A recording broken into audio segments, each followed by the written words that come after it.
제가 봉독하도록 하겠습니다. 인애와 진리가 같이 만나고 의와 화평이 서로 입맞추었으며. 아멘. 네, 각자의 처소에서 함께 예배드리고 있습니다. 여기 계신 분들을 포함하여서 저희 모두가 함께함이 기쁨입니다.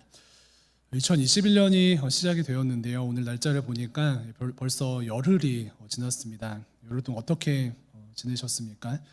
한 해를 시작하면서 저희가 처음에 어떻게 좀 계획하고 또 마음 먹었던 것들이 잘 이루어지고 계신지 우리 자신을 좀 돌아보았으면 좋겠고요. 이 공고한 시대에 저희가 먼저는 하나님과 잘 연결되고 또 지체들과 잘 연결되어서 힘든 시기를 잘 이렇게 극복해 나가는 모든 청년분들 되시기를 주님의 이름으로 축원을 드립니다. 오늘 말씀은요, 새해를 출발하면서 특별히 저희가 더한 공동체, 다음 공동체 있는데 다음 공동체에 주신 하나님의 말씀을 좀 은혜를 함께 나누려고 하는데, 더한 공동체도 저희가 한 성령 안에서 함께 묶여 있기 때문에 또 새해에 주시는 나에게 주시는 말씀이다라는 생각을 가지고 함께 말씀 앞에 나아가도록 하겠습니다. 저희가 찬양에서도 여러 번 질문을 드렸었는데 우리 자신에게 한 번 더 질문을 해보시면요, 하나님은 나에게 어떤 분이십니까? 이 질문 한번 던져보길 원합니다. 저희 작년 동계수련회 때도 동일한 질문을 던졌었는데 도대체 하나님은 나에게 어떤 분이십니까? 다양한 대답들이 있을 수 있지만 마귀는 우리를 하나님을 참 오해하도록 잘 이끄는 것 같습니다. 그래서 하나님이 어떤 분이신가에 대한 각자의 생각을 정립하게 할 때에 사탄 마귀는 우리를 굉장히 혼란스럽게 하고 또 잘못된 생각들을 넣어주는데요. 어떤 사람들은, 어떤 성도님들께서는 하나님에 대해서 정의를 하실 때에 하나님은 최고의 CCTV로서 우리가 어떻게 사는지 어떻게든 벌을 주시려고 우리를 호시탐탐 노리시는 분이시다라고 생각하는 그러한 청년도 있고요. 또 어떤 성도님들은 반대로 하나님을 정의할 때에 하나님은 무조건 봐주시고 사랑에 있어서 기준이 하나도 없으신 이상한 사랑의 아버지로서 이 하나님을 정의하기도 합니다. 그래서 이러한 이야기가 있는데요. 그 앞을 보지 못하는 사람 5명이 코끼리를 각각 만지게 되면은 자기가 만진 부분의 코끼리를 코끼리의 전부라고 생각하는 것입니다. 그래서 코끼리의 코만 만진 이 시각장애인 분께서는 코끼리는 길고 길쭉한 존재라는 것을 자기 스스로 주장을 하게 되고요. 코끼리의 다리를 만진 사람은 코끼리는 기둥 같은 동물이라고 자기 스스로 정의를 내립니다. 그래서 다시 한번 하나님에 대해서 저희가 정의하고 나에게 하나님 어떤 분이신가라고 질문을 할 때에는요, 어떠십니까? 하나님 사랑의 하나님이십니까? 아니면은 청년분들에게 하나님은 그저 무섭고 나를 감시하는 하나님이십니까? 그런데 성경은 무엇이라고 말씀합니까? 성경의 답은요, 둘 다라고 말씀하십니다. 무조건 좋은 게 좋은 거라고 하시고 기준도 없으신 애매한 사랑의 하나님도 아니시고 또 독불 장군처럼 무섭기만 한 하나님도 아니시고요. 어떤 하나님이라고 말씀하십니까? 사랑과 공의가 충만하신 균형이 완전하신 하나님이시다라고 분명히 말씀하고 있습니다.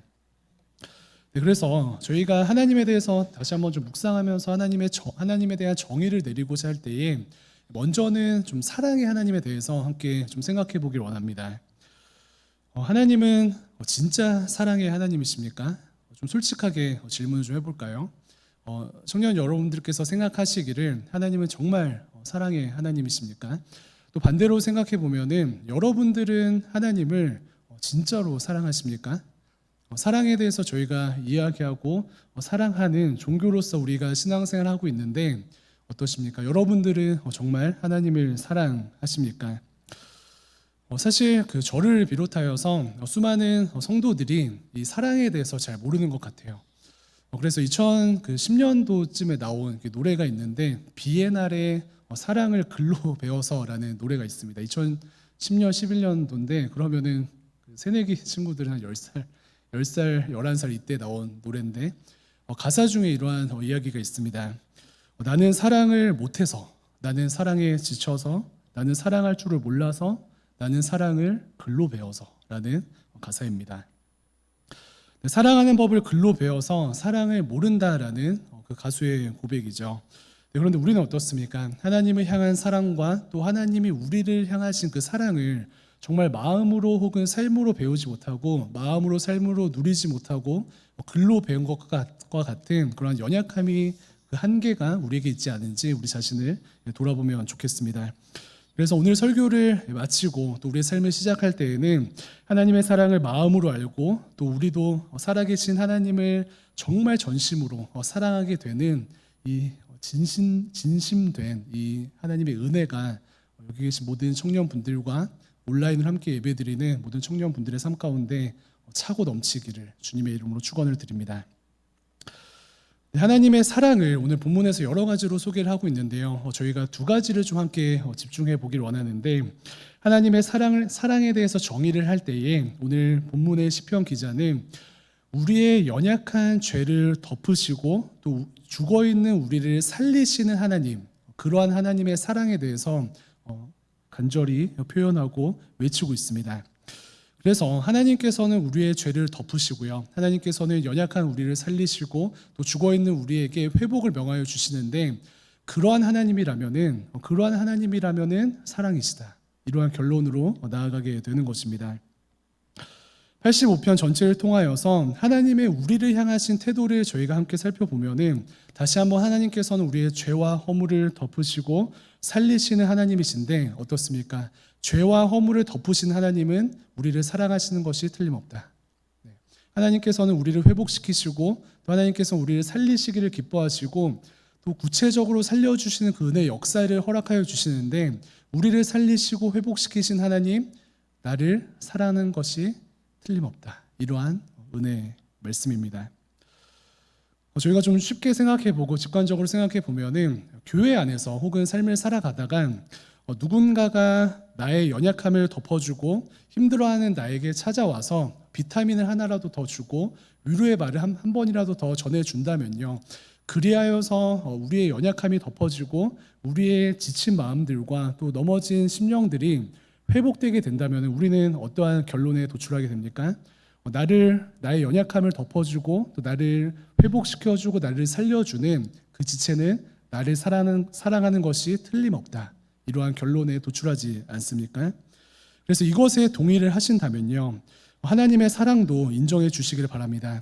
어떤 사람이 나의 연약함을 덮어주고 또 나를 회복시켜 주는 것이 그 사람의 사랑의 표현이라는 것을 인정하는 모든 청년분들은 하나님께서 나의 연약함을 덮어주시고 또 나를 살리시고 나를 회복시키시는 그 하나님께서 나를 사랑하시는구나, 이것에 동의해 주시기를 부탁을 드립니다. 먼저는 죄를 덮으신 하나님에 대해서 함께 좀 살펴보기를 원하는데요, 우리의 허물과 연약함을 덮으시는 그 하나님께서 나를 사랑하십니다. 오늘 본문 말씀 말고 앞에 말씀 가운데 2절 말씀이 이렇게 기록합니다. 주께서 주의 백성의 죄악을 사하시고 그들의 모든 죄를 덮으셨나이다. 아멘. 동일하게 베드로전서 4장 8절 말씀을 보면은 저희가 잘 아는 사랑은 허다한 죄를 덮느니라 라는 그런 말씀이 있습니다. 사랑이 허다한 죄를 덮는다라고 이야기하고 있는데요, 꼭 반대로 생각하면 어떻습니까? 사랑이 허다한 죄를 덮는데, 그렇다면 허다한 죄를 덮는 것은 무엇이다? 허다한 죄를 덮는 것은 사랑이다 라는 말입니다. 그래서 사랑은 허다한 죄를 덮는 것이기 때문에 누군가의 허다한 죄를 덮어주는 자는 그 사람을 사랑하는 사람이다 라는 그러한 결론입니다. 그래서 우리가 다시 한번 우리 스스로의 연약함과 우리 스스로의 죄악과 우리 스스로의 이 누추한 모습들을, 허다한 죄를 덮어주시는 이 하나님은 어떠한 분이십니까? 나를 사랑하시는 하나님이십니다. 본문에서 허다한 죄라는 것은요, 군중과도 같은 정말 셀 수 없는 죄를 의미합니다. 죄인된 우리가 살아가면서 참 우리의 삶 가운데 참 많은 연약함들과 또 죄의 흔적들을 남기면서 살지 않습니까? 이 코로나 시기를 통과하면서, 아니 코로나를 통과하지 않는다 할지라도 사실 우리의 삶을 생각해 보면은 참 가족끼리 또 직장 안에서 또 친구들끼리 또 교회 안의 지체들끼리 무엇보다 하나님 앞에서 저희들은 참 연약한 삶을 살아가고요, 각자의 죄의 흔적들을 남기며 살아갑니다. 여러분 어떻습니까? 하나님께서 우리가 날마다 죄의 흔적들을 남기며 살아가는 우리의 모든 연약함들과 또 우리 허물들을 덮어주심으로써 어떻게 하셨습니까? 자기의 사랑을 확증하셨습니다. 네, 창세기 2장에 죄가 처음 시작되는 그 순간부터 하나님께서 동물의 가죽 옷을 벗겨주셔서 인간의 수치를 가려 주셨고요. 우리의 연약함을 안아주셨습니다. 네, 그리고 아들이신 예수님을 보내주셔서 완전한 용납과 또 우리가 누릴 수 없는 완전한 용서를 이루어 주셨습니다. 이것은 무엇입니까? 바로 하나님의 사랑입니다. 그래서 좀 더 실제적으로는요, 하나님께서 우리를 용납하신다라는 어떠한 이 은혜를 생각할 때 용납이라는 단어에 사용된 이 원어를 생각해 보면은 태연하게 여기다라는 그러한 의미를 가지고 있습니다. 네, 그래서 그리스도 안에 있는 자들에게는 하나님의 용서와 용납이 있고 하나님은 나의 연약함에 태연하게 반응하신다라는 이 은혜 안에 들어오게 되는 것입니다. 제가 2020년 그 마지막 주 설교 때 나눴던 그 말씀이 혹시 기억나십니까? 어제 일도 난 몰라요인데요. 어떻게 마지막 설교를 기억하는가라는 질문을 하실 수 있겠는데, 마지막 주 설교 때에 제가 사랑으로 매듭 짓자라는 그러한 어떤 도전을 던져드리면서 예수님의 제자를 소개했습니다. 누구입니까? 바로 베드로입니다. 베드로는 제가 자주 표현하는 신앙적 찌질이라고 이야기를 할 수 있는데요. 베드로는 신앙 찌질이 같이 예수님을 부인하였습니다. 그런데 그 과정을 보니까 완전수라고 할 수 있는 3-4번, 3번이나 예수님을 부인하고 또 저주하면서까지 예수님을 부인하였습니다. 그런데 베드로가 경험한 은혜는 무엇이었습니까? 바로 예수님의 무한하신 용납과 예수님의 무한하신 용서였습니다. 예수님께서 베드로를 용납하시고요. 예수님께서 베드로를 긍정하셨습니다. 그런데 용납의 뜻이 무엇입니까? 태연하게 여기다라는 뜻을 가지고 있습니다. 예수님께서 예수님을 부인하고 또 예수님을 저주하면서까지 부인한 이 베드로에게 태연하셨습니다. 왜 그렇습니까? 예수님께서 어떤 분이시기 때문에 그렇죠. 예수님께서는 우리의 죄를 덮으시는 것에 전문가이시고 또 우리의 연약함을 반응하실 때에 정말 태연하게 반응하시고 또 우리를 품으시는 그 주님이시기 때문에 그렇습니다. 우리의 죄를 덮으시고 용납하시고 용서하시는 예수님께서 십자가 위에서 그것을 완성하셨고요. 또 오늘 하루를 살아가는 청년분들의 삶 가운데도 주님께서 함께 하시고 용납의 은혜를 말씀하십니다. 그리고 우리를 바라보시면서 무엇이라고 말씀하십니까? 태연하게 여기시는 거예요. 우리는 우리의 연약함과 또 나약함 앞에서 좌절하고 또 낭망하지만 예수님께서는 태연한 이 심령을 가지고 우리의 연약함을 품으시는 줄로 믿습니다. 그래서 우리가 반응하는 것은요, 우리의 연약함을 품으시고 용납하시는 그 하나님은 나를 사랑하시는구나. 그 사랑에 고개를 끄덕여 주시고요. 또 하나님의 사랑을 마음 깊이 누려 주시고요. 또 하나님께서 우리를 품으시는 그 은혜 앞에 나아가시는 모든 청년분들 되시기를 축원을 드립니다. 네, 저희가 이 하나님의 용납하시고 또 품으시는 사랑을 이렇게 머리로만 알 때에는 이것이 잘 와닿지가 않는데요. 좀 더 치열하게 우리의 삶 가운데 한번 이 용납에 대한 개념을 한번 펼쳐보기를 원합니다. 쉽게 생각해 보면은 사람들 사이에는 어떻습니까? 저희가 그 인간 관계를 하면서 살아가는데 사실은 아무리 친하고 혹은 아무리 마음이 넓은 사람이라 할지라도 사람은 사람을 온전하게 하지 못할 뿐만 아니라 죄를 덮고 혹은 다른 사람들의 연약함을 용납하는 것에는 사실은 한계가 있습니다. 그래서 인간 사이에 서운함과 잘못하는 것들이 있을 때에 소위 진심으로 이해해주고 또 진심으로 용납해주고 진심으로 태연하게 여기는 것이 사실은 쉽지가 않다라는 우리의 삶의 진단입니다. 네, 저도 교회 안에서 그러한 것들을 많이 느끼게 되는데요. 사실 저는 정말 청년들과 또 성도님들에게 많은 사랑을 받으면서 사역을 하고 있습니다. 그런데 그럼에도 불구하고 사역을 하면서 제가 가진 연약함들과 또 이렇게 단점들이 있는데 그 단점들과 연약함들을 가지고 씨름을 하면서 살아가지만 그 중심에 무엇이 있냐면요. 긴장이 있습니다. 왜 그렇습니까? 아무리 저희가 하나님 안에서 사랑하고 또 용납한다 할지라도 저희들의 용납과 사랑에는 한계가 있기 때문에 그렇습니다. 그런데 하나님 어떠십니까? 이것과 비교하여 하나님을 좀 생각해 보면요. 십자가의 보혈로 우리의 모든 죄를 정말 깨끗이 씻어 주셨을 뿐만 아니라 우리가 넘어지고 아파할 때마다 가죽옷으로 우리의 수치를 가리워 주시는 무한하신 사랑과 끝없는 용납과 또 하나님이 측량할 수 없는 그 태연한 마음을 가지고 우리를 덮어주시기 때문에 우리는 그 은혜 안에서 자유할 수 있다라는 주님의 말씀입니다.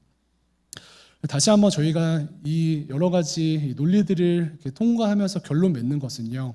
하나님께서 우리의 연약함을 덮으시고 또 용납하시고 태연하시기 때문에 그런 하나님은 나를 사랑하시는 것이 틀림없다. 이것으로 결론 맺기를 간절히 소망합니다. 그래서 덮어주신다는 것을 좀 심화적으로 생각을 해보면요. 청년분들이 여러 가지 좀 고민들이 있으실 수 있는데 하나님께서 덮어주시고 용납하시는 것이 실제적으로 어떤 것을 의미하는가라는 좀 질문이 있으실 수 있을 것 같아요. 좀 사이드로 생각을 해보면은 다른 사람이 그 나의 연약함을 좀 생각할 때 우리가 덮어준다라고 생각하는 것은 모른 척한다 혹은 남이 모르게 한다라고 생각할 수가 있는데요. 저희가 하나님께서 우리의 죄를 덮어주신다는 것은 다른 사람들이 우리의 죄를 모른다 혹은 우리가 죄를 지었지만 하나님께서 다른 사람들이 모르게 해주신다 그러한 뜻이 아니고요. 마음의 정죄감과 비참함으로부터 우리를 덮어주시고 보호해 주신다라고 해석하는 것이 맞습니다. 이해가 되십니까? 우리는 하나님께서 우리의 연약함을 덮어주신다는 뜻을 우리가 언젠가 지은 그 죄를 다른 사람들이 모르게 하신다라는 것으로 생각할 수가 있는데요. 그것이 아니고 우리가 느끼는 정죄감과 비참함으로부터 우리의 마음을 따뜻하게 덮어주신다는 의미입니다. 어떻게 그것을 알 수 있냐면은 시편에서 하나님께서 덮어주시는 은혜를 수도 없이 이야기하고 있는데 사실 다윗 왕의 삶을 보면 어떻습니까? 다윗 왕은 정말 하나님께서 정말 싫어하시고 또 끔찍하게 여길 만한 수많은 여러 가지 죄악들을 저질렀는데 그것을 하나님께서 덮어주셨다고 수도 없이 고백합니다. 그런데 저희가 그 역사서를 보면은 온 백성이 다윗이 지은 죄를 알고 있지 않습니까? 그렇다면은 그 죄를 덮는다는 것은 그냥 1차원적인 생각으로 하나님께서 내가 지은 죄를 다른 사람들이 모르게 하신다라는 그러한 측면이 아니라 다른 사람들이 알든 모르든 우리가 하나님 앞에서 느끼는 그 정죄감과 비참함을 덮어주시고 보호해 주신다라는 그러한 말씀입니다. 어찌되었든 이것의 결론은 무엇입니까? 우리의 비참함을 덮어주시고 정죄감으로부터 자유롭게 하시는 그 하나님께서 나를 사랑하신다. 이것으로 결론 맺는 저희들 되기를 간절히 소망합니다. 하나님이 나를 사랑하신다는 증거 두 번째는요. 앞서 말씀드린 것처럼 나를 살리시기 기뻐하시는 그 하나님이시기 때문에 나를 살리시기 기뻐하시는 그 하나님 때문에 그 하나님을 바라볼 때에 그 하나님을 생각할 때에 그 하나님을 나를 사랑하시는 것이 틀림없다라는 그런 결론으로 도출되게 됩니다. 6절에 이렇게 기록하고 있는데요. 주께서 우리를 다시 살리사 주의 백성이 주를 기뻐하도록 하지 아니하시겠나이까 라고 기록을 하고 있습니다. 먼저는 누군가의 죄를 사하고 누군가의 죄를 덮어주는 것이 사랑이기 때문에 앞서 말씀드린 것처럼 하나님은 여지없이 우리를 사랑하시고요. 또 주님은 우리를 다시 살리시는 그러한 하나님이시기 때문에 다시 살리신 하나님은 나를 사랑하신다라는 그러한 두 번째 결론입니다. 또 직관적으로 생각을 해보면은 누군가를 살린다고 생각할 때에 누군가를 적극적으로 살리는 것에는 그 중심에 무엇이 있습니까? 그 중심에는 사랑이 있죠. 뜨거운 사랑이 있습니다. 그래서 특별히 살린다라는 것은 회복시킨다라는 말로 저희가 바꿔서 이야기할 수도 있는데 누군가를 살리고 회복시키는 그 중심에는 뜨거운 사랑이 있습니다. 그래서 소위 요즘 되게 인기가 많으신 개통령으로 불리시는 그 강용욱 씨를 생각해 보면요. 이 강용욱 씨는 정말 열심을 가지고 강아지와 또 견주들을 회복시키시죠. 그런데 이 회복의 대가라고 할 수 있는 이 강용욱 씨의 중심에 무엇이 있습니까? 바로 그 강아지들을 정말 뜨겁게 사랑하시는 그 뜨거운 사랑이 있습니다. 그래서 누군가를 회복시키고 또 누군가를 살리는 삶의 중심에는 사랑이 있는 것을 저희는 이제 인정하게 되는데요. 다시금 하나님께서는 우리를 살리기 원하시고 또 하나님께서는 매일매일 우리를 회복시키기 원하시는데요. 그것은 무엇을 반증합니까? 우리를 회복시키시고 살리신 하나님, 나를 사랑하시는구나. 그래서 먼저는 하나님께서 우리 스스로를 또 우리의 삶을 회복시키시는 그 은혜를 누리시기를 좀 축원을 드립니다. 우리의 영을 회복시키시고 또 우리가 가지고 있는 모든 복잡한 관계를 회복시키시고요. 또 우리의 무너진 건강을 회복시키시고 그렇게 회복을 즐겨 하시는 하나님께서 예비하신 모든 회복을 우리의 삶에서 누리시기를 부탁을 드립니다. 그리고 나서 우리가 맺는 결론은요. 나를 회복시키신 하나님, 나를 사랑하시는구나. 회복의 방법은 또 과정은 무엇입니까? 하나님께서 정말 여러 가지 루트를 통하여서 우리의 삶을 회복시키시는데요. 말씀과 찬양과 기도를 통해서 우리의 영혼을 회복시켜 주시고요. 또 사람들을 불러주셔서 사람들을 붙여주셔서 우리의 삶을 회복시켜 주시기도 하십니다. 또 다양한 방법으로 우리의 삶을 회복시켜 주시지요. 저는 청년의 때 정말 그 삶을 살아가면서 마음의 답답함이 많은 순간들이 정말 많았는데 그러한 치열한 삶을 살아갈 때마다 정말 하나님께서 여러 가지 그 집회로 저를 인도해 주셔서 집회 때 선포되는 그 말씀을 통하여서 저의 심령을 회복시켜 주셨습니다. 더 나아가서 청년의 때에 자주 나누는 것처럼 정말 숨 쉬는 것도 힘든 그러한 시기들을 많이 보냈었는데 그러한 갈급함 가운데 찬양 집회를 정말 시도 때도 없이 쫓아다니면서 찬양을 통하여서 실제적인 영혼의 회복을 정말 남김없이 누렸습니다. 역대하 20장에서 고백하는 것처럼 찬양이 선포될 때에 하나님께서 숨겨두신 복병이 일어나서 우리의 삶 가운데 공격하는 여러 가지 그 사단의 역사들을 가로막아 주시고 물리쳐 주신다라고 말씀하셨는데요. 이와 같이 청년의 때에 하나님께서 찬양을 부르고 또 찬양에 우리의 삶을 드릴 때에 회복시켜 주시는 그 은혜를 남김없이 경험하였습니다.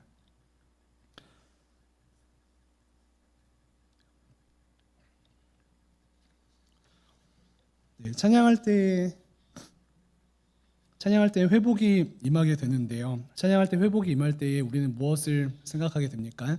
찬양할 때 회복이 임한다는 것은 노래를 통해서 우리가 마음이 새로워지고 어떤 마인드 컨트롤을 통하여서 회복되는 것이 아니라 찬양의 주체 되시는 그 하나님 때문에 우리의 삶이 회복되고 마음이 회복되게 되는데 그렇다면 그 회복의 주체가 하나님이 되신다라는 그런 결론에 이르게 되고요. 그래서 다시 한번 오늘 말씀을 연결하였을 때 우리를 회복시키시는 그 하나님 나를 사랑하시는구나 라고 생각할 수 있습니다. 어떻습니까? 영적인 회복뿐만 아니라 이처럼 우리가 영적으로 말씀과 또 찬양과 기도를 통해서 우리의 삶이 회복될 뿐만 아니라 하나님께서는 우리의 연약한 모든 모습들을 회복시켜 주시는데요. 특별히 육신의 회복도 허락하여 주십니다.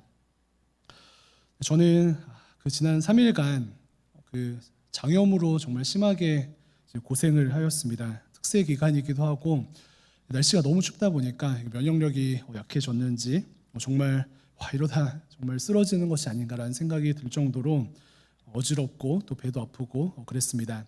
보통 이러한 상황 가운데 그 병원에 가서 주사를 맞고 약을 처방받고 먹게 되면은 반나절이면은 그 증상들이 다 사라지고 원래의 삶을 이렇게 살아가게 되는데 이번에는 아무리 약을 먹어도 도저히 회복이 안 되는 것이에요. 그래서 하나님께서 주시는 메시지가 무엇인가라고 묵상을 하면서 약도 열심히 먹으면서 그 어떠한 그 시름 가운데 하나님께 제대로 간구하기 시작했습니다. 하나님, 이 아픔이 또 이 회복의 주권이 하나님께 있습니다. 라는 이 고백을 가지고 하나님께 제대로 간구하고 은혜를 구했더니 약은 평소대로 먹었는데요. 그 간구가 시작될 때에 회복되는 그 은혜를 누리게 되었습니다. 그래서 어젯밤에 그 몸이 안 좋아서 자고 일어나고 간구한 다음에 몸이 회복되고 나서 하나님께서 정말 회복의 주체가 되시는구나라고 고백하게 되었는데 저의 마음속에 감사함이 넘치게 되었습니다.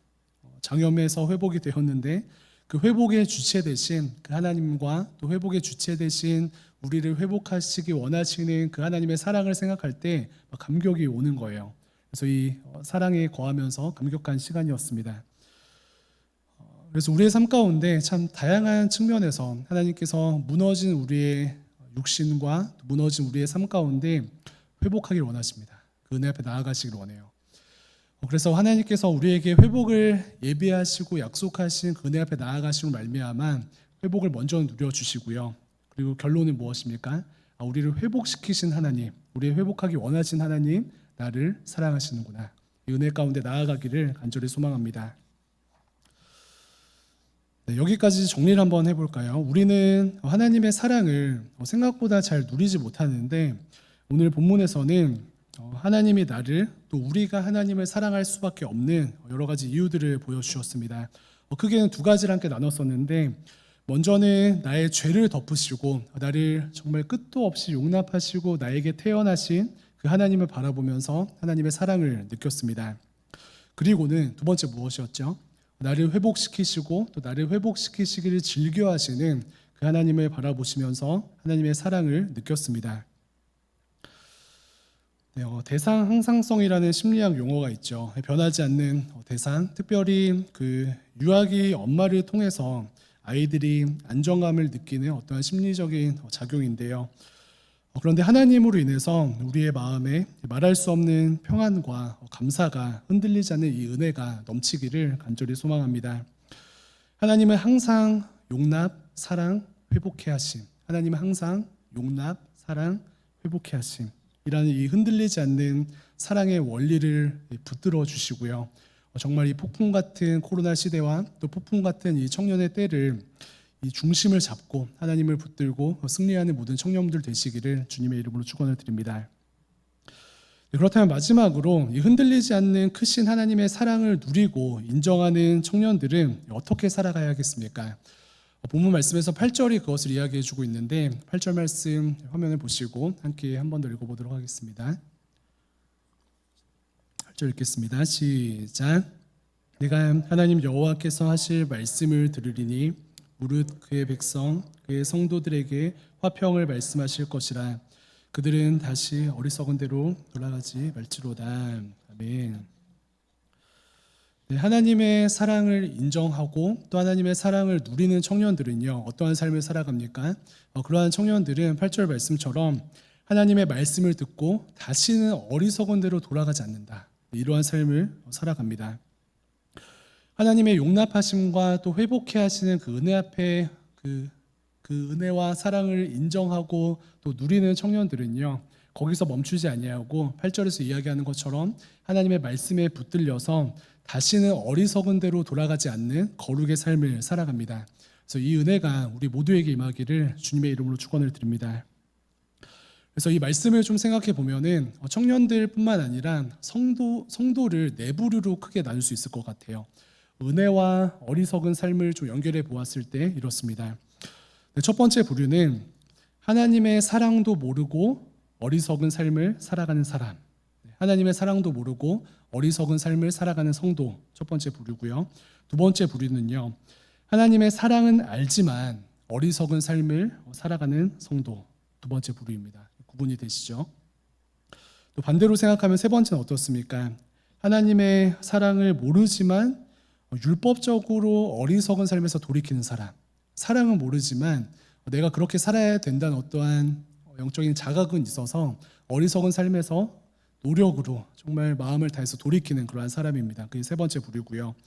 네 번째 부류는 어떤 사람입니까? 가장 이상적인 부류인데 하나님의 사랑을 알기 때문에 하나님의 사랑을 알기에 어리석은 삶에서 돌이키는 성도, 네 번째 부류입니다. 크게 이 네 가지로 오늘 본문 말씀과 연결하여서 청년들의 삶을 좀 나눌 수 있을 텐데요. 그렇다면 함께 예배드리는 청년 여러분들은 어떠한 삶을 살고 계십니까?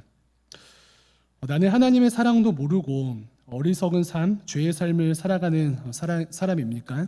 아니면은 하나님의 사랑은 알지만 그 그 사랑을 알고 누리고는 있지만 그럼에도 불구하고 계속해서 어리석은 삶을 살아가는 그러한 존재입니까? 아니면 마지막 두 부류, 하나님의 사랑을 모르지만 그래도 말씀대로 살아보려고 율법적으로 혹은 양심적으로 어리석은 삶에서 돌이키는 그러한 세 번째 부류의 청년입니까? 아니면은 감사하게도 네 번째 부류 무엇이죠? 하나님의 충만하신 사랑을 알고 누릴 뿐만 아니라 그 은혜에 반응하여서 어리석은 삶에서 기쁨으로 또 치열함으로 마땅히 돌아서는 그런 삶을 살고 있습니까?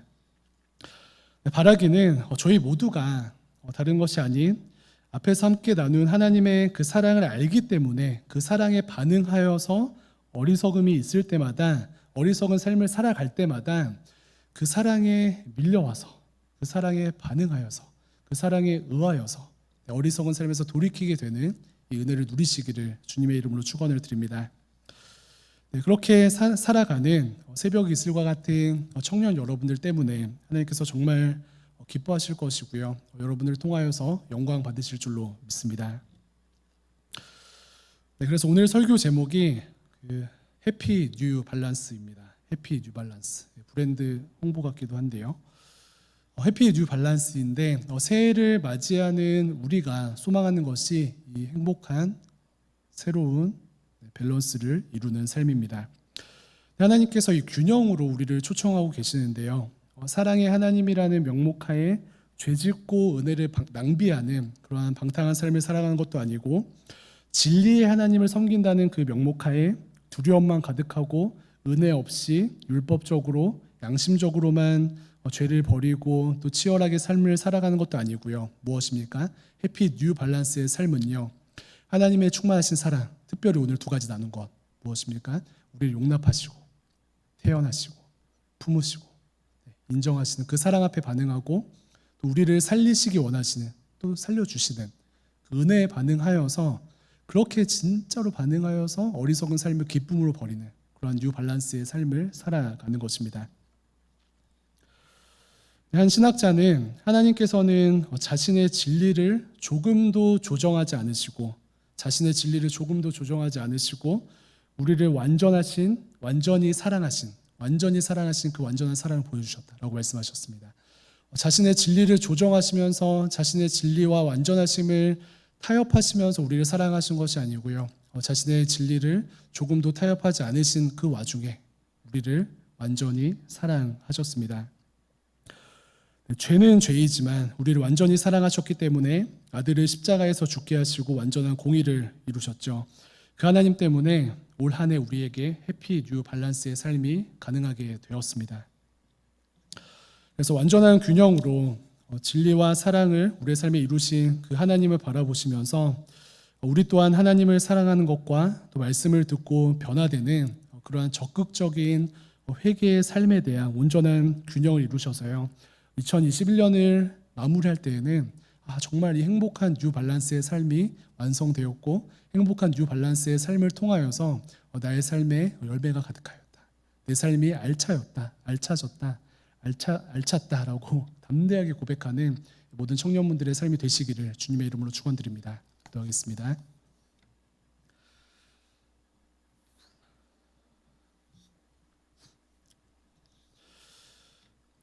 하나님 감사합니다. 완전하신 하나님께서 우리들을 사랑하시고 또 붙들어 주신 은혜에 감사를 드립니다. 하나님 저희들이 정말 마음과 뜻을 다하여서 하나님을 사랑하기를 원합니다. 그러나 그 출발이 우리 스스로에게 있지 아니하고 우리를 용납하시고 우리를 도우시고 우리를 사랑하시는 그 은혜에 반응하는 삶이 될 수 있도록 인도하여 주시옵소서. 하나님 그리하여서 주님께서 기뻐하시는 완전한 진리와 또 사랑의 삶을 살아가기를 간절히 소망합니다. 이것을 방해하는 은혜를 방종케 하는 것들, 이것을 방해하는 율법적으로 살게 하는 모든